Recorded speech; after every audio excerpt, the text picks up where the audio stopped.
Hello दोस्तों, मैं आशुतोष कुमार। आप देख रहे हो सबका नॉलेज यूट्यूब चैनल। अब हम लोग नया सेशन में इंग्लिश का क्लास यहाँ से डेली स्टार्ट करेंगे। अभी डेली तो पढ़ने का टाइम है नहीं, सॉरी पढ़ाने का टाइम नहीं है। आप लोग भी पढ़ने का डेली है। इंग्लिश कौन पढ़ेगा डेली? डेली नहीं, लेकिन हर एक संडे को, ठीक है, हर एक संडे का वीडियो जाएगा। लिटरेचर हम लोग स्टार्ट कर रहे हैं। इससे पहले एक सिलेबस का वीडियो मैंने डाल दिया था इंग्लिश, ठीक है, क्लास 12 जैक बोर्ड, जो कि 2025 को टारगेट करते हुए हम लोग इंग्लिश यहाँ पर डेली नहीं, संडे संडे को अपना इंग्लिश आप पढ़िए। फिर जब टाइम नज़दीक आएगा ना, तो फिर हम डेली डालने लगेंगे, डेली या फिर गैप कर कर एक दिन गैप करके डालेंगे। लेकिन अब स्टार्टिंग से पढ़ना स्टार्ट करिए। भले ही इसमें चैप्टर कम है, मान लीजिए 1 से 1.5 महीना में पूरा सिलेबस कंप्लीट हो जाता है, तो लास्ट में प्रेशर हो जाता है, ठीक है। तो प्रेशर न ले और थोड़ा थोड़ा पहले से पढ़ते चले, ताकि लास्ट में मेरा सब कुछ पढ़ा हुआ रहेगा, रिवीजन करना रहेगा, ठीक है। तो रिवीजन कैसे करवाएंगे? इंपॉर्टेंट क्वेश्चन आंसर दे देंगे, ठीक है ना। तो यहाँ पर यूट्यूब पे क्लास हम लोग इंग्लिश का करेंगे। कोर्स आपका फिजिक्स का स्टार्ट हो गया, तो कोशिश करें कि उसमें जुड़े।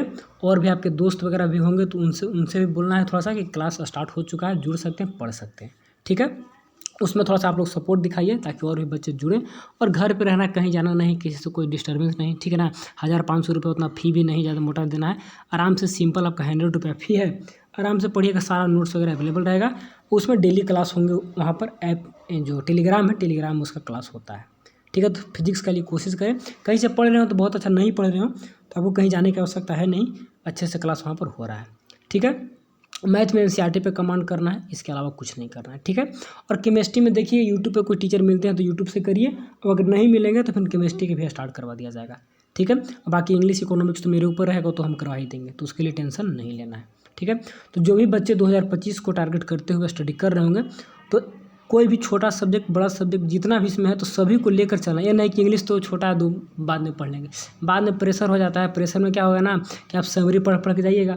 समरी पढ़ के जाइएगा तो उतना वर्ड मीनिंग रहेगा नहीं।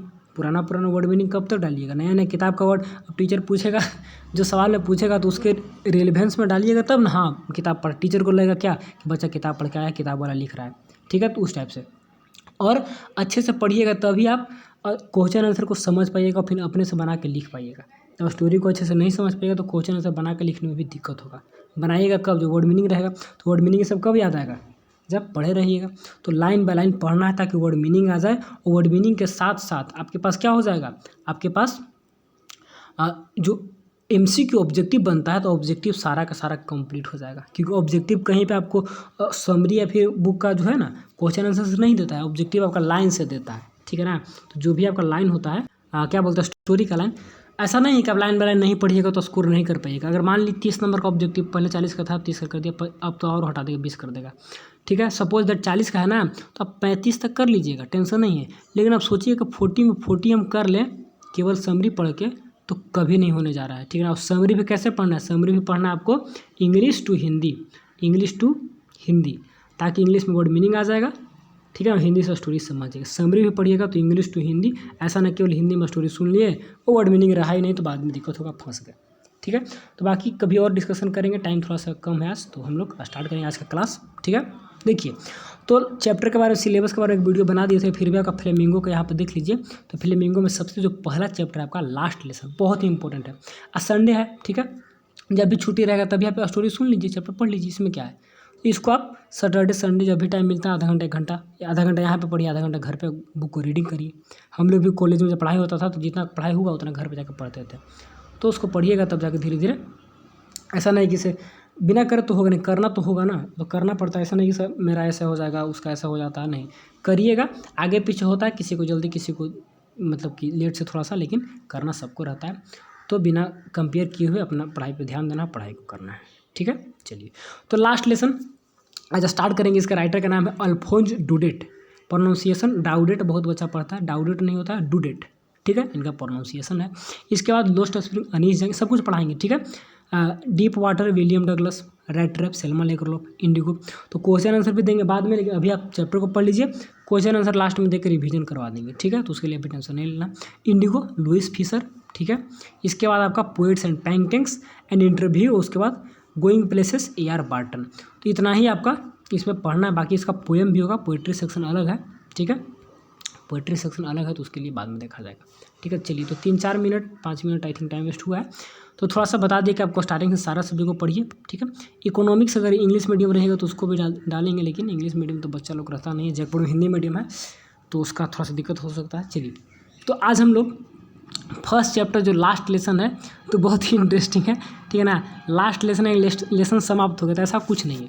और जैक बोर्ड के बच्चे लोग को थोड़ा सा इंग्लिश में दिक्कत भी होता है, तो दिक्कत ना हो इसके लिए पढ़ना मस्ट है। ठीक है ना, पूरा इंग्लिश में कमांड भी है तो पढ़िएगा तो और बेस्ट ही होगा, और कमांड नहीं है तो पढ़ना और मस्ट है। ठीक है, तो आपको अबाउट द ऑथर चैप्टर पढ़ें या ना पढ़ें, अबाउट द ऑथर से पूरा हर एक चैप्टर का अबाउट द ऑथर का सेक्शन का जो है ना अलग से एक वीडियो बनाया हुआ है, जो पिछला बार हम बनाए थे, उसको एग्जाम से पहले देख के जाना है। पिछले बार भी आया था, इस बार भी अबाउट द ऑथर से 2-3 सवाल ऑब्जेक्टिव रहता ही रहता है। तो अब चैप्टर पढ़े या ना पढ़े, ठीक है ना, अबाउट द ऑथर जरूर पढ़ कर जाएँ। बात को समझ गए? चलिए तो हम लोग अबाउट द ऑथर से लास्ट लेसन यानी कि लेसन समाप्त नहीं हो रहा है, फर्स्ट लेसन का आपका नाम है लास्ट लेसन। ठीक है, इसके राइटर कौन है? अल्फोंस डुडेट।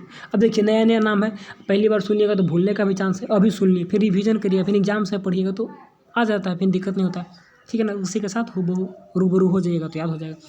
तो यही कहते हैं कि लास्ट में पढ़ने से क्या होता है कि बहुत हम लोग टेंशन में हो जाते हैं, याद नहीं हो पाता तो दिक्कत होता है।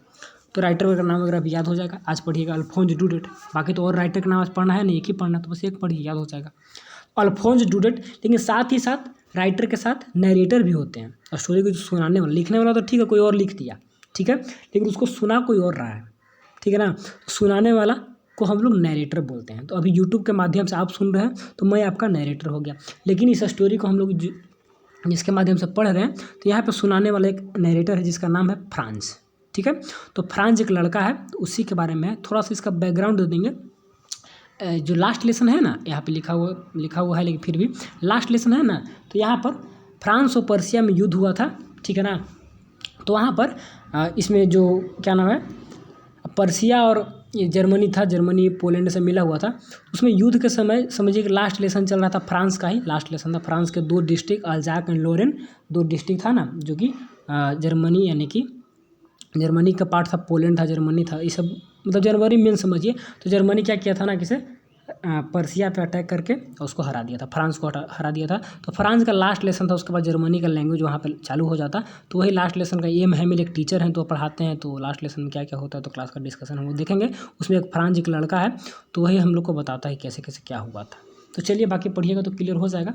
ठीक है, आज फर्स्ट दिन है तो थोड़ा सा टाइम लग रहा है कि बहुत दिन बाद बनाते हैं तो माइंड में बहुत सारा बात आते रहता है, तो बताते हैं सब कुछ। तो उसके बाद से हम लोग कंटिन्यू करेंगे तो ज़्यादा दिक्कत नहीं लगेगा। ठीक है, तो कह रहा है कि इसे अल्फोंस डुडेट, ठीक है ना, यहाँ से सवाल नहीं आता है ये जो है ना उनका जन्म कब हुआ, मृत्यु कब हुआ, ये सब नहीं आता है, लेकिन हाँ कंटेंट से आता है। ठीक है, was a French novelist and A short story writer. कौन थे? एक फ्रेंच नोबलिस्ट थे, एक एक वर्ड मीनिंग आपको पता होना चाहिए। ठीक है ना, ताकि आप समझ सके, फिर उसको अपना समझिएगा तो याद ही हो जाएगा, तो फिर लिख देना इसमें क्या है। ठीक है, तो एक फ्रेंच नोबलिस्ट थे, नोबल लिखते थे, और साथ ही साथ शॉर्ट स्टोरी राइटर, छोटा मोटा स्टोरी भी लिखा करते थे। ठीक है, वो आज पास्ट में है तो यानी कि मर गए, समाप्त खत्म हो गए। ठीक है, ऐसे भी 1897 खत्म हो गया, 97 है 97। The last lesson is set in the day of Franco Prussian war. ठीक है, याद रखना होगा कि 1870 से 71 के बीच में फ्रेंको पर्सिया यानी कि फ्रांस और पर्सिया के बीच में वार हुआ था। उसी वार के बैकग्राउंड में इसको लिखा गया है। ठीक है ना, उसी वार के टाइम समय से इसको सेट किया गया है, लिखा गया इन विच, जिसमें क्या होता है कि France was defeated by Persia. Persia को लीड कर रहे थे बिस्मार्क। आप 9th क्लास में पढ़े होंगे वर्ल्ड हिस्ट्री में भी बिस्मार्क के बारे में। ठीक है ना, तो पर्सिया को लीड करने वाले जो स्ट्रॉन्ग नेता थे वहाँ के बिस्मार्क थे, तो बिस्मार्क लीड कर रहे थे, उसी में फ्रांस को हरा दिया गया। ठीक है ना, फ्रांस हार गया। अब पर्सिया में कौन कौन आता है देख लीजिए, यहाँ पे लिखा हुआ है। Persia then consisted of what now the are the nation of the Germany, Poland and part of Austria, not Australia. ठीक है, ऑस्ट्रिया, पोलैंड एंड जर्मनी, ये तीनों मिलकर उस समय पर्सिया बनते थे। अब पर्सिया किसको हराया था? फ्रांस को हरा दिया था, फ्रांस को हराया था। इसीलिए फ्रांस को हराने के साथ एक फ्रेंच जो लड़का है ना, तो फ्रांस हम लोग को स्टोरी सुनाता है, क्योंकि फ्रांस से था तो फ्रांस हार रहा था। ऐसे भी याद रहिए हारने वाला कौन था, तो जो सुनाने वाला था। तो फ्रांस हार गया था, पर्सिया हराया था। पर्सिया में पहले Germany, Poland and part of Austria ऐसा मिलकर होता था। ठीक है, इन दिस स्टोरीज में क्या हुआ है, the French district of Alsace and Lorraine, याद रखिए कौन, अल्जाक एंड लोरेन। अब पहली बार कोई बच्चा सुनेगा तो याद रहेगा, नहीं याद रहेगा, इसीलिए इसको बार बार पढ़ते रहना है। ठीक है, कुछ कुछ बात याद हो जाता है लेकिन हर एक चीज़ को करने में टाइम लगता है। तो कह रहा है कैसे अल्जाक एंड लॉरेन दो इसके डिस्ट्रिक्ट थे, तो उसको क्या किया गया था, have been passed into the Persian hand, वह पर्सिया के हाथों में चला गया था। ठीक है, and read the story to find out what effect this had on the क्या है लाइफ एट अ स्कूल। इसको पढ़िए, पढ़ने के बाद आप समझिए, इसको फाइंड आउट करिए कि क्या इसमें प्रभाव पड़ा। ठीक है ना, स्कूल लाइफ पर क्या प्रभाव पड़ा, जो लास्ट लेसन आपका है इस पर क्या प्रभाव पड़ा, तो उसके बारे में देखिए। तो यहाँ तक इंट्रो आप समझ गए होंगे, इंट्रो समझ के कैसे पढ़ना, सब कुछ पढ़ते चलना है ताकि रिवीजन करो तो आसान लगे। ठीक है, बार बार एक ही चीज़ करिए तो आसान हो जाता है, फर्स्ट में दिक्कत लगता है, इस टाइप से करना है। बाकी यहाँ के जो वर्ड मीनिंग है ना, ये सब हम लोग क्या बोलते हैं पढ़ाएंगे तो उसको बताते चलेंगे। ठीक है, वहाँ पर बताते चलेंगे। चलिए, कह रहा है कि आई स्टार्टेड, ठीक है, कह रहा है कि I started for school very late morning that morning, ठीक है, and was in the great dread of scolding and especially because M Hamel had said that he would question us on participles and I did not know the first word about them। ठीक है, समझ गए। अब देखिए इसको एक एक line तोड़ के बताते हैं। कह रहा है कि आई स्टार्टेड स्कूल, मैंने स्कूल को स्टार्ट किया। कौन? वही लड़का जो कि फ्रांस हम लोग का स्टोरी सुनाएगा, तो वही स्कूल जाने को तैयार हुआ था। ठीक है, वेरी लेट, काफ़ी लेट से, दैट मॉर्निंग, उस दिन, ठीक है, जिस दिन स्टोरी के बारे में सुना रहा है। ठीक है, and was in great dread of scolding, और साथ ही साथ great dread of scolding. Scold में क्या होता है? डांट खाना, और ड्रेड में क्या होता है? डरना। ठीक है ना, तो लेट से स्टार्ट हुआ लेकिन साथ ही साथ क्या था? बहुत ज़्यादा डांट खाने के डर से डरा हुआ था। ठीक है, ग्रेट ड्रेड ऑफ स्कोल्डिंग, ठीक है, डांट खाने का डर था। ठीक, स्पेशली ऐसा क्यों था? क्योंकि because M Hamel had said, M Hamel कहे थे, क्या कहे थे? कह चुके थे that he would question us on participles, कि वह क्या करेंगे? वह क्वेश्चन करेंगे किस पे? पार्टिसिपल्स। पार्टिसिपल्स पढ़े हैं ना, प्रेजेंट पार्टिसिपल्स, पास्ट पार्टिसिपल्स। तो पार्टिसिपल्स ग्रामर का एक पोर्शन है, तो याद करके आने के लिए दिए थे। ये बच्चा था, उस दिन लेट भी हो गया और जल्दी जल्दी जा रहा था, और लेट होने के साथ साथ डर भी लगा था कि हमको तो ये याद भी नहीं है एक भी। I did not know the first word about them, participle के बारे में उसको फर्स्ट वर्ड भी याद नहीं है, तो डरेगा ना। डरा तो बात निश्चित है कि डरेगा ही डरेगा। ठीक है ना, तो डांट खाने का डर से वह जा रहा था। यहाँ तक क्लियर है। चलिए, फॉर ए मोमेंट, एक क्षण के लिए क्या लगा? आई थाउट, आई मैंने कौन? नरेटर। नरेटर सोचा, क्या सोचा? Of running away and spending the day out of the doors. सोचा कि चलो भागते हैं, बाहर घूरेंगे और दिन भर क्या करेंगे? स्पेंडिंग द डे, पूरा दिन को खर्च करेंगे, आउट ऑफ डोर्स, ये दरवाज़ा के बाहर दिन भर घूरेंगे और अपना दिन को समाप्त कर देंगे। आज स्कूल जाने का मूड में नहीं है, टेंशन फ्री रहेंगे, क्योंकि हमको पार्टिसिपल याद नहीं है। सर सुनेंगे तो मारेंगे। सर का नाम क्या है? सर का नाम है एम हेमेल। ठीक है, मिलेगा एम हेमिल के बारे में आगे मिलेगा तो देख लेंगे। ठीक है, इट वाज सो वार्म, कौन? डे के बारे में हो रहा है। ठीक है ना, ये जो डे है, डे के बारे में, कि जो दिन था वह काफ़ी वार्म था। ठीक है, सो ब्राइट, काफ़ी चमकीला था। ठीक है, birds were chirping at the edge of the woods, woods मैंने जंगल, तो जंगल के किनारे में क्या हो रहे थे? बर्ड्स क्या कर रहे थे? चिरपिंग, यानी कि चर्पिंग होता है चिड़िया का चहचहाना, तो चिड़िया लोग सब चहचहा रहा था। ठीक है, and in the open field, खुले मैदान में, बैक ऑफ सामिल, सामिल लकड़ी काटने का जो मिल होता है, उसके पीछे कौन थे? Persian soldier were drilling. ठीक है ना, पर्सियन सोल्जर क्या कर रहे थे? ड्रिलिंग कर रहे थे। ठीक है, सोल्जर अपना प्रैक्टिस करता है तो उस टाइप से। ठीक है, कहाँ पर? जो लकड़ी काटने का मशीन था उसके पीछे ओपन फील्ड में पर्सियन सोल्जर क्या कर रहे थे? ड्रिलिंग कर रहे थे। ठीक है, आगे देखिए, it was all much more tempting than the rules of participles. ठीक है, यहाँ पे क्या कर रहा है कि it was much more tempting, यह काफ़ी लुभावना था, काफ़ी हमको लुभा रहा था। कौन? ये सब जो दृश्य था कि चिड़िया चहचहा रही थी, पर्सियन सोल्जर ड्रिलिंग कर रहे थे, ठीक है ना, दिन पूरा ब्राइट था, तो ये सब काफ़ी हमको लुभा रहा था। Then the rule of participle, participle के रूल से ज़्यादा बेस्ट हमको कौन? ये सब चीज़ लग रहा था जो ऊपर में आपको बता दिया। ठीक है, but I had the strength to resist, लेकिन क्या किया? मैं क्या किया? आई हैड रेसिस्ट, मतलब मेरे पास क्या था? एक ताकत था, टू रेसिस्ट, ये सबको रेसिस्ट कर, विरोध करना, and hurried off to school, मैं अपने आप से क्या किया? अपने आप को ताकत अंदर से, मतलब कि होता है ना डिटर्मिनेशन, तो वैसा किया। ठीक है ना, एंड रेसिस्ट किया, उसको अवॉइड किया कि नहीं हमको इधर भटकना नहीं है। And hurried off to school, जल्दी से कहाँ भागा? स्कूल भागा। तो यहाँ तक आप समझ गए, एक एक वर्ड समझ गए, लाइन समझ गए। अब इसको आप खुद से पढ़िएगा तो कोई भार लगेगा समझने में? कोई भार नहीं लगेगा। जब समझ जाइएगा तो याद भी हो जाएगा। खुद से पढ़िएगा तो जल्दी समझ में नहीं आएगा। ठीक है, फिर बार बार उसको करने पड़ेगा, थोड़ा ज़्यादा लगेगा। इसीलिए पहले पढ़ लीजिए कहीं से टीचर से, उसके बाद पढ़िए तो एकदम आसान लगेगा, समझ में आएगा। ठीक है, यहाँ तक क्लियर है? क्लियर है। चलिए एक चीज़ और है, खुद से थोड़ा सा पढ़ने में टाइम तो लगता है, लेकिन खुद से करिएगा तो और बेस्ट है, लंबा समय तक रहता है। हम लोग टीचर समझा दिए तो भूल भी जाइएगा, तो भूलने के साथ कहिएगा आप रिविज़न करिए थोड़ा सा, तो याद रहेगा, करंट रहेगा। तो आपको जैसे बेस्ट लगता है, लेकिन समझने के बाद जब पढ़िएगा ना तो बहुत अच्छा लगेगा। फिर लगेगा कितना आसान लग रहा है, इंग्लिश लग रहा है कि हिंदी से भी आसान है, तो उस टाइप से लगने लगता है। ठीक है, कह रहा है कि so when I pass the town, अब तो जल्दी जल्दी स्कूल भागा, रेसिस्ट किया कि अब स्कूल जाना है, तो जब पास किया कहाँ से, टाउन हॉल, यहाँ से भी सवाल आता है ऊपर के बारे में जो बताएं कि दिन कैसा, दिन के बारे में एक्सप्लेन करें। ठीक है, उसके बाद हम लोग क्वेश्चन आंसर पढ़ेंगे, दोबारा पढ़ेंगे तो रिवीजन होगा, और इधर से भी सवाल आता है, यहाँ से ऑब्जेक्टिव आता है, यहाँ से सब्जेक्टिव आता है। देखिए क्या आएगा, करेगा आई पास द टाउन हॉल, मैंने क्या किया, टाउन हॉल को पास किया। ठीक है, there was a crowd in the front of bulletin board, पूछता है कि बुलेटिन बोर्ड के पास भीड़ क्यों था। ठीक है ना, ये सवाल है।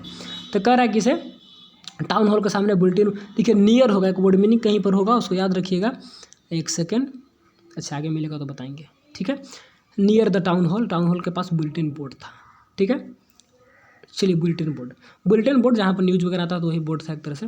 For the last 2 years all the bad news had come from there, क्या बोले, तो युद्ध का समय का बात चल रहा है, तो 2 सालों से युद्ध चल रहा है ना, तो युद्ध जब चल रहा है 1870 से 71 के बीच 2 साल का बात हो रहा है, तो सारा का सारा न्यूज़ कहाँ पे आता था, ये बुलेटिन बोर्ड पर आता था, जो कि टाउन हॉल के पास में था। ठीक है, लोस्ट बेटल्स, युद्ध में कितने खो गए। ठीक है ना, द ड्राफ्ट, ठीक है, the order of the commanding officers. ठीक है, तो ये सब जितने वहाँ का इन्फॉर्मेशन था, तो ड्राफ्ट वगैरह इन्फॉर्मेशन, कमांडर का जो ऑफिसर का जो आदेश होता, कुछ भी आता था न्यूज़ ना, तो सब यहीं पर आता था। एंड साथ ही साथ I thought to myself without stopping.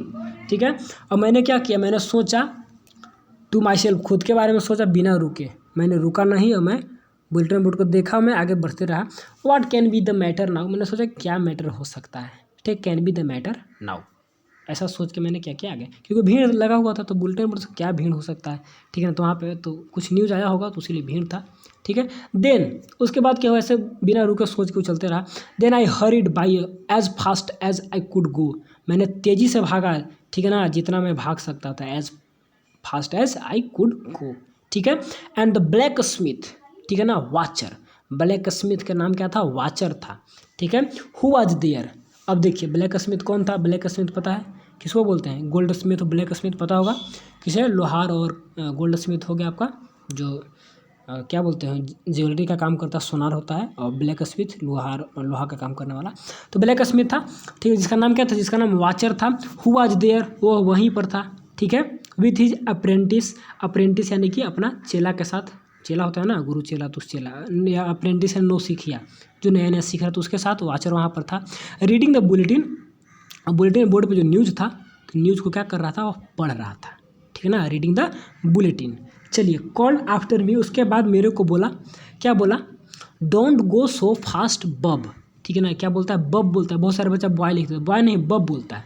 बब एक लड़का का नाम, मतलब ऐसे ही कहने का होता है, बच्चा कैसे हम लोग बोलते हैं कि भागो मत बच्चा, तो उसी टाइप से बब एक फ्रेंच वर्ड होगा। ठीक है, कह रहा है कि sir don't go so fast bub, bub तुम इतने फास्ट मत जाओ। We will get to your school in the plenty of time, अरे तुम्हें स्कूल जाने के लिए बहुत समय मिलेगा। We will get to your school in plenty of time, क्यों इतना तेज जा रहे हो, आराम से जाओ, तुम्हें बहुत टाइम मिलेगा स्कूल में, आज कुछ पढ़ाई वगैरह नहीं हो रहा है, आज एकदम बहुत ही, मतलब न्यूज़ को पढ़ लिया, क्या न्यूज़ में है तो इसको पता है, तो उस माइंडसेट से इसको बोल रहा है। अब देखिए यह क्या सोचेगा, आई थाउट, ठीक है, जो फ्रांस जो लड़का है, लड़का क्या सोचता है, he was making fun on me, वह मेरे ऊपर मजाक कर रहा है, क्यों, क्योंकि मैं तो एक लेट मॉर्निंग स्कूल आज स्टार्ट किया हुआ ना, ऐसे ही घर से ही लेट हो गया। दूसरा चीज़ को पार्टिसिपल याद भी नहीं है, और तीसरा क्या बोल रहा है कि तुम तेज़ मत जाओ, ये तो मेरे ऊपर मजाक कर रहा है, तो कन्फर्म ऐसा बोला। ठीक है, and reach mister M Hamel little garden all out of breath. ठीक है, और जितने इसके पास सांस था, सारा सांस को छोड़ते हुए जल्दी जल्दी रीच किया कहाँ, एम हैमिल के गार्डन के पास। एक सेकेंड, चलिए बाहर का कुछ आवाज़ होगा तो उसको मैनेज करना होगा। कह रहा है कि he reach M Hamel little garden, ठीक है, all out of breath, breath में सांस, तो सारा सांस को छोड़ते हुए, जो इसके पास सांस था सारा सांस को लेते हुए छोड़ते हुए, जो समझिए हम लोग का आउट ऑफ छोड़ते हुए कहाँ, गार्डन के पास पहुँच गया। एम हैमिल का जहाँ गार्डन था ना, एम हैमिल टीचर है, एम हैमिल का जो गार्डन है, गार्डन के पास ये स्कूल था। ठीक है, यहीं पर क्या था, स्कूल था। ठीक, तो यहाँ पर पहुँच गया। अब देखिए क्या होता है, यूजुअली आमतौर पे ज़्यादातर क्या होता है, व्हेन द स्कूल बिगन, जब स्कूल शुरू होता था तो क्या होता है, देयर वाज ए ग्रेट बसल, काफ़ी शोरगुल होते रहते थे। ग्रेट बसल जो था ना, वर्ड मीनिंग क्या बोले कि बताते चलेंगे जब आएगा, तो यहाँ पर आप देखे होंगे जो था ना ये सब, ठीक है। In the dread of you, तो बता दिए डरा हुआ था। काउंटेड ऑन, एक साथ, ये सब मिलेगा। ग्रेट बसल यहाँ पर था, देखिए यहाँ पर है ग्रेट बसल, ठीक है। तो जो वर्ड मीनिंग आएगा उसको बताते चलेंगे, जो एक्स्ट्रा रहेगा, ठीक है। तो यूजुअली क्या होता था, जब स्कूल शुरू होता था ना तो काफ़ी शोरगुल होते रहते थे, ठीक है। Which could be heard out in the street, जो कि गलियों में से सुना जाता था, ठीक है। इतना हल्ला होता था ना कि गली में कोई पार हो रहा है तो उसको भी सुना जा सकता था, ठीक है। एंड जो भी इसका एक्यूरेट हिंदी जैसा होगा सब कुछ देखते हुए क्या बोल रहा है, ठीक है। कुड भी तो सकता था। And opening and closing the desk, और डेस्क बच्चा लोग कोई डेस्क को खोल रहा है, कोई बंद कर रहा है, तो वो सभी आवाज़ वहाँ पर आते रहे। बेंच और डेस्क होता है ना पढ़ने में, तो वो सब का आवाज़ भी आता रहता। लेसन रिपीटेड इन यूनिसन, ये भी वर्ड मीनिंग वहाँ पर था। रिपीटेड इन यूनिसन यानी कि एक साथ सारे बच्चे लेसन को रिपीट करते थे, सुनते थे, मतलब बोलते थे, ठीक है ना। बच्चा लोग कैसे चिल्ला चिल्ला कर पढ़ता है कि 2 1 2 2 2 4, तो उस टाइप से, ठीक है। वेरी लाउड, काफ़ी तेज़ी से उन लोग बोलता था, ठीक है। With our hands over our ears to understand better, with our hands over our ears to understand better. अपने ऐसे क्या बोलते हैं उसको, हम कैसे पिक्चर देखा, कान पे ऐसे हाथ को रख के वो अच्छे से उसको समझने के धूम में अपना पढ़ते रहता था, ठीक है। And the teacher great ruler rapping on the table, और साथ ही साथ इनके पास क्या था, ऑब्जेक्टिव बनता था। उनके हाथों में क्या था, एक रूलर यानी कि एक लकड़ी का नहीं, आयरन का रड उनके हाथों में रहता था, जो टीचर थे ना, टीचर के हाथों में, ठीक है। ग्रेट रूलर, ठीक है। Rapping on the table, table पर क्या करते थे, इसको पटकते रहते थे, ठीक है ना। पढ़ो पढ़ो पढ़ो पढ़ो, इस टाइप से नहीं होता, तो उस टाइप से, ठीक है। But now it was all so still, लेकिन आज क्या था, आज एकदम शांति था, आज कुछ नहीं हो रहा था। I had continue to commotion, ठीक है, and to my desk without being seen, but of course the day was everything I had to be quiet as on the Sunday morning. ये भी ऑब्जेक्टिव बना, तो ये सब ऑब्जेक्टिव यहीं से बनता है, लाइन से। बच्चा बोलता है कहाँ से दे दिया भैया, तो लाइन से ऑब्जेक्टिव बनता है। देखिए इस लाइन को समझाते हैं। कहाँ तक हम लोग थे, हम लोग यहाँ तक क्लियर थे कि काफ़ी क्या हो रहा था समझने के लिए से हाथ को रख कर, और टीचर क्या, great ruler rapping on the table, यहाँ तक क्लियर था। आगे देखिए, करे but now it was also still, आज क्या था, आज काफ़ी एकदम सब शांति था, जैसा कुछ नहीं हो रहा था, ना हल्ला हो रहे थे, ना बच्चे लोग पढ़ रहा था, ना कुछ उस टाइप से, ठीक है। I had counted on the commotion to get my desk, ठीक है, विदाउट बींग सीन। अब यहाँ पर क्या होता था कि पहले क्या, बिना किसी को देखे हुआ, काउंटेड ऑन कमोशन, एक साथ सब हल्ला करते रहता था, उसी के नज़र में छिप कर, to get my desk without being seen, बिना किसी को देखे वो अंदर चला जाता था कि हल्ला हो रहा है, तो ये भी सोचा था कि हम भी ऐसे आज चले जाएंगे, ठीक है ना। बट ऑफ कोर्स, लेकिन क्या हुआ, that was everything had to be as quiet as on the Sunday morning. ऐसा होता था, ये भी सोचा था कि ऐसा हल्ला होते रहेगा, हम भी क्या बिना किसी को दिखे, लेट तो हो गया है तो क्या करें, बिना किसी को दिखे आराम से शोरगुल होते रहेगा और हम चले जाएंगे, अंदर घुस जाएंगे, ठीक है। लेकिन उस दिन तो गजब हो गया, उस दिन तो ऐसा हो नहीं रहा था, और काफ़ी संडे मॉर्निंग के जैसा शांति था, ठीक है। थ्रू द विंडो आई सा माई classmate already in the places, ठीक है। और विंडो से, खिड़की से दूर से ही देखता है तो क्या देखता है कि मेरे जो क्लासमेट हैं ऑलरेडी इन देयर प्लेसेस, वो अपने आप प्लेस में ऑलरेडी बैठे हुए, पहले से ही बैठे हुए हैं। And M Hamel walking up and down with his terrible iron ruler, यही देखिए आयरन रूलर की हम बात बोल रहे थे, तो इसको लेकर क्या कर रहे थे, एम हेमल जो टीचर थे, वॉकिंग अप एंड डाउन यानी कि आगे पीछे चल रहे थे, ऊपर नीचे कर रहे थे, ठीक है ना। With A terrible iron ruler, ठीक है, अंडरस्टैंड हिज आर्म, और iron under his arm, sorry under his arm, अपने आर्म के अंदर उसको आयरन रूलर को ऐसे बाह में उसको रख कर और वॉकिंग कर रहे थे रूम में ही, ठीक है। I had to open the door, मुझे क्या करना था, दरवाज़ा को खोलना था, हैड टू ओपन, ठीक है, दरवाज़ा को खोलना था। And go in before everybody, और सभी के सामने जाना था। सोचिए, यू कैन इमेजिन, खुद कह रहा है कि आप सोच सकते हैं, हाउ आई ब्लस्ट, मैं कितना शर्मिंदगी महसूस कर रहा था, एंड हाउ आई वॉज क्या, फ्राइटन्ड, मैं कितना डरा हुआ था, और कितना मैं क्या कर रहा था, मैं शर्मिंदगी महसूस कर रहा था। क्यों, वाई, ये भी सवाल बनता है कि क्यों वह डरा हुआ था और क्यों वह शर्मिंदगी महसूस कर रहा था। आपको याद होगा स्टार्टिंग में बताए थे कि आई वॉज फ्राइटन्ड, कि मैं डरा, क्यों, क्योंकि वह पार्टिसिपल को याद नहीं किया था और उसको ब्लेस्ड यानी कि शर्मिंदगी महसूस इसलिए हो रहा था क्योंकि वह लेट हो गया था। तो आप सोच सकते हैं कि वह कितना शर्मिंदगी और कितना डरा हुआ महसूस कर रहा हो सकता था उस दिन का बात यहाँ पर बोल रहा है। ठीक है, आई वाज। ठीक है, स्टोरी से बीत गया, पास्ट ही में जाता है ना, कुछ है कुछ प्रेजेंट में, बाकी पास्ट ही में चलता है। तो यहाँ तक क्लियर देखिए कैसे करा कि हाँ सोचिए कि मैं कितना शर्मिंदगी महसूस कर रहा था। यह आपका फ्रेंच है। ठीक है, करेक्ट बट नथिंग। लेकिन क्या हुआ, टाइमिंग थोड़ा सा देख लीजिए। चलिए है 5 मिनट, 30 मिनट का क्लास मेरा आधा घंटा का होता है। ठीक है ना, 30 मिनट का क्लास चलेगा। ठीक है, और 5-12 टाइमिंग, इधर का 25 मिनट। ज़्यादा हम लोग थोड़ा सा पढ़ाएंगे लेकिन समझा देंगे, और उसको आप खुद से पढ़िए उतना, आपको भार नहीं पड़ेगा, और धीरे धीरे हम लोग सब कुछ कंप्लीट कर लेंगे। ठीक है, चलिए। I had to open the door हो गया, बट अब देखिए नथिंग हैपन, लेकिन कुछ हुआ नहीं। क्यों नहीं हुआ? एमहेल सामी, एमहेल मुझे देखे एंड सेड वेरी काइंडली, बहुत ही प्यार से बोले, go to your place quickly, आसानी से अपने जगह पर चले जाओ। ठीक है, लिटिल फ्रांज, प्यारा बच्चा। इसका जो फ्रांज, इसका स्पेलिंग देखिएगा। ठीक है ना, FRANZ, फ्रांज, जाओ जाकर बैठो। ठीक है ना, we were beginning without you, हम लोग क्या, हम लोग स्टार्ट करने जा रहे थे बिना तुम्हें, बिना तुम्हारा, मतलब विदाउट यू, तुम नहीं थे, हम लोग स्टार्ट करने जा रहे। वी वेयर बिगनिंग, हम लोग स्टार्ट एक तरह से कर चुके थे, विदाउट यू, बिना तुम्हें, जल्दी से तुम आओ और आकर बैठो। ठीक है, अब देखिए आगे क्या होता है। आई जम्प्ड ओवर द बेंच, अब क्लास तो स्टार्ट हो गया था ना, तो मैंने क्या किया, जंप किया, छलांग लगाया। ठीक है, और ठीक है, तो यहाँ पर वी वेयर बिगनिंग, हम लोग मतलब कि कर रहे थे, हम लोग स्टार्ट कर रहे थे विदाउट यू, बिना तुम्हारे हम स्टार्ट कर रहे थे, लेकिन तुम आगे चलो साथ में करेंगे, कर दिए थे नहीं। ठीक है ना, वी बिग एंड, तो कर दिए थे होगा, लेकिन वी वेयर बिगनिंग हम लोग स्टार्ट कर रहे थे। ठीक है, तो अच्छे से समझना। आई जम्प्ड ओवर द बेंच, मैंने छलांग लगाया। ठीक है, जंप किया, and set down at my desk, और अपने डेस्क पे क्या किया, बैठ गया। नॉट टिल देन, कब तक, when I had go to the little over my fright. ठीक है, अब देखिए नॉट टिल देन, तब तक, when I had got a little over my fright, उसको डर भी तो था, लेकिन तब तक क्या हो रहा था, did I see that our teacher. ठीक है, मतलब उतना शांति तब तक नहीं मिला जब तक कि मैं थोड़ा सा, मतलब कि आई हैड गोट ओवर, ठीक है ना, तो थोड़ा सा प्राप्त ना कर लूँ, माई डर था ना, डर को थोड़ा सा काबू ना कर लूँ, तब तक थोड़ा सा रिलैक्स महसूस नहीं कर रहा था, लेकिन फिर भी आराम से बैठा। यहाँ पे कर रहा है ना, किसे बैठ गया, मैंने डेस्क पे क्या किया, सेट, बैठ तो गए, लेकिन माइंड में थोड़ा सा डर, सेंस समझ रहे हैं बात को, तो ऐसा यहाँ पर। ठीक है, डिड आई सी, फिर मैंने देखा, that the our teacher M Hemil, ठीक है, हैड सीटिंग, ठीक है, हैड ऑन हिज ब्यूटीफुल, ओहो, बहुत इंपॉर्टेंट सवाल आ गया, बहुत इंपॉर्टेंट सवाल आ गया उनके ड्रेस के बारे में, और ऑब्जेक्टिव सब्जेक्टिव दोनों में बनता ही बनता है। कह रहा है किसे, जो हमारे टीचर थे, हैड ऑन हिज ब्यूटीफुल, यानी कि स्पेशल ड्रेस में थे, ब्यूटीफुल ग्रीन कोट। ठीक है, कोट तो हमेशा ब्लैक होता है, एग्जाम में आया था, जब क्लास में जब पढ़े हम उस समय जब पढ़ाई करते थे, तो आया था कोट के बारे में ना, तो हम ब्लैक कोट लिख दिए थे, लेकिन कोट यहाँ पे क्या है, ग्रीन है, नहीं भूलना है। ठीक है ना, तो कैसा था, ब्यूटीफुल, सुंदर, और ग्रीन कोट था। कोट हमेशा काला होता है, लेकिन काला यहाँ पर नहीं था, कैसा था, ग्रीन था। ठीक है, तो याद तो रखिएगा, बात को भूलने का डर रहता है। ठीक है, तो ग्रीन कोट था, साथ ही साथ फ्रिल शर्ट था।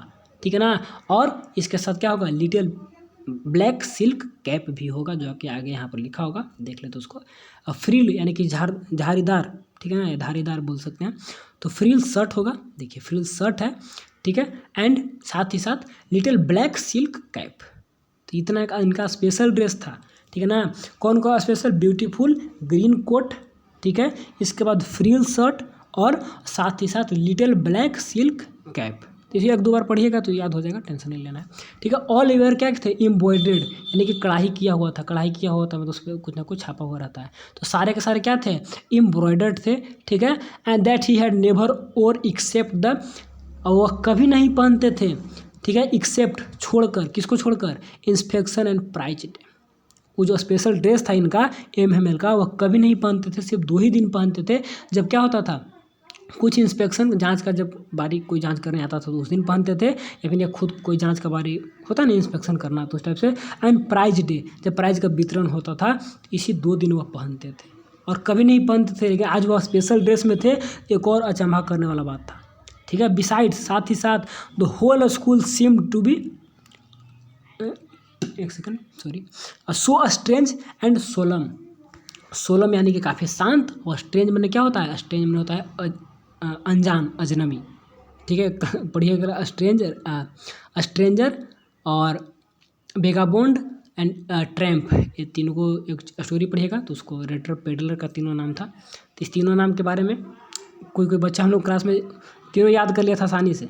हम लोग उसको बार बार दोबारा करते, तो किसी किसी को एक बार में याद होता है, किसी को बार में। तो वर्ड मीनिंग आते रहता है नया नया ना, तो कभी कभी टाइम लगता है, लेकिन कभी कभी याद भी हो जाता है।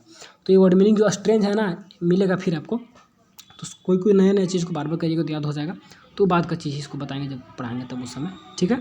तो स्ट्रेंज, वेगाबॉन्ड और जो ट्रैम्प था वह रेटर पेडलर, इसी में पढ़िएगा चैप्टर आगे चल के है, तो उसके बारे में लिखा जाता था। तो यहाँ पर भी जो है ना, वो स्कूल कैसा दिख रहा था, काफ़ी शांत दिख रहा था और साथ ही साथ स्ट्रेंज दिख रहा था, यानी कि अनजान दिख रहा था स्कूल मेरा, ठीक है ना। और आगे देखिए, but the things that surprise most, objective बनता है कि सबसे ज़्यादा सरप्राइज वो किससे हुआ था, मोस्ट यानी कि सबसे ज़्यादा। ये सब तो था, ठीक है ना। स्कूल काफ़ी शांत था, एम हमें काफ़ी स्पेशल ड्रेस में थे, तो ये सब उतना सरप्राइज नहीं करता था, जितना नहीं किया था जितना कि सरप्राइज करने वाला बात आगे लिखा हुआ है। Most was see the back benches that way, क्या है, एलवेज इम्पटी, जो बैक पीछे का जो हमारी क्लास है, ये पीछे का जो बेंच है यहाँ पे मेन क्लास है, ये हमेशा खाली रहता था, एलवेज इम्पटी रहता था। द विलेज पीपुल, ठीक है ना, sitting quietly like our self, हम लोग स्टूडेंट के जैसा वो गांव के लोग आकर बैठे हुए थे। ओल्ड हाउजर भी आया हुआ था, ठीक है ना, विथ हिज 3 कॉर्नर हैट, वो अपना हैट पहनकर ओल्ड हाउजर और दैट प्राइमर बुक के लेकर भी गांव के सब आए थे, गांव के लोग आए थे। सोचिए, तो जब गांव के लोग बैठने आएंगे जो कभी नहीं आते थे, तो वो सब जब आएंगे तो मोस्ट सरप्राइज होगा। तो ऑब्जेक्टिव बनता है कि मोस्ट सरप्राइज किससे था, कि villager were sitting at the back benches, तो that is the most surprising factor for the French के लिए सबसे ज़्यादा यह सरप्राइज करने वाला बात था। तो कौन कौन आए हुए थे, ठीक है, आपका देख लीजिए। यहाँ पर स्ट्रेंज हो गया था, बैक बेंचेस पे थे, ठीक है, एलवेज हमेशा खाली रहता था। आज गांव के लोग वहाँ पर क्या कहते, बैठे हुए थे। एंड लाइक आवर सेल्फ, हम लोग के जैसा ओल्ड हाउजर था, with his the 3 corner hat and the former mayor थे, ठीक है ना। एंड फॉर्मर कौन थे, पोस्ट मास्टर थे जो पहले के थे, सेवरल अदर बिसाइड्स, और साथ ही साथ और भी आए हुए थे गाँव के लोग। एवरी लुक्ड सैड, सभी के सभी दुखी दिख रहे थे, ठीक है ना। And the houser had bought an old primer, क्या लाया था, ओल्ड प्राइमर यानी कि प्राइमरी क्लास का बुक होता है, या फिर प्राइमर यानी कि भगवान का भी बुक होता है। तो दोनों बुक में कौन बुक लाया था क्लियर नहीं है, लेकिन आप ओल्ड प्राइमर याद रखिएगा, ठीक है। थम्ब्ड एट द एज, वही जो बुक लाया था उसको किनारे पे अपना थंब यानी कि अंगूठा से लगाया।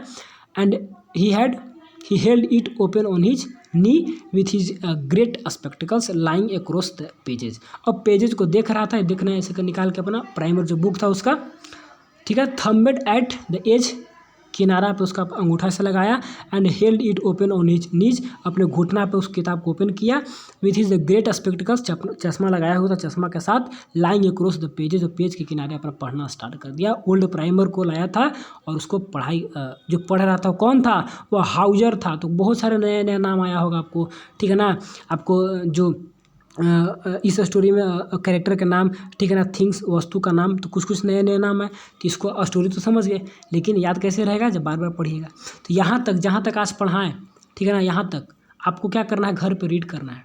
यहाँ तक घर पे आपको रीड करना है, तभी कुछ बेनिफिट होगा, नहीं तो कुछ बेनिफिट नहीं होगा, ठीक है ना। तो क्लास को यहीं तक रखेंगे। अगला दिन हम जब क्लास को स्टार्ट करेंगे तो यहाँ से हम लोग स्टार्ट करेंगे। Wheel I was wondering about it all, जब मैं इस पर सब जब वंडर कर रहा था, एकदम आश्चर्यचकित कर रहा था। एम हमें माउंटेड हिज चेयर को घुमाते हैं, and in the same way gave है gentle tone and which he use to said my children that is the last lesson I shall give you the. ओहो हो, अब तो स्टोरी का मतलब समझिए कि क्या बोले। अब आ रहा है बहुत ही मार्मिक सीन, तो लास्ट लेसन के बारे में बताने जा रहे हैं, और तो हम लोग उसको रखते हैं थोड़ा सा अगले क्लास में। यहाँ तक आप पढ़िए, बहुत अच्छा इंटरेस्टिंग स्टोरी है, ज़्यादा नहीं है, 1-2 पेज पढ़ाए होंगे, इतना को पढ़िए और ऐसे ही आराम से थोड़ा थोड़ा समझाते हुए पढ़ाते हुए चलेंगे, कहीं से आपको दिक्कत नहीं होगा। आपको भी पढ़ते चलना है, और कैसा वीडियो लगा कमेंट भी करिए, ताकि हमको मोटिवेशन मिले और भी हम वीडियो बनाएं आपके लिए, आगे पार्ट 2 भी लेकर आएँ।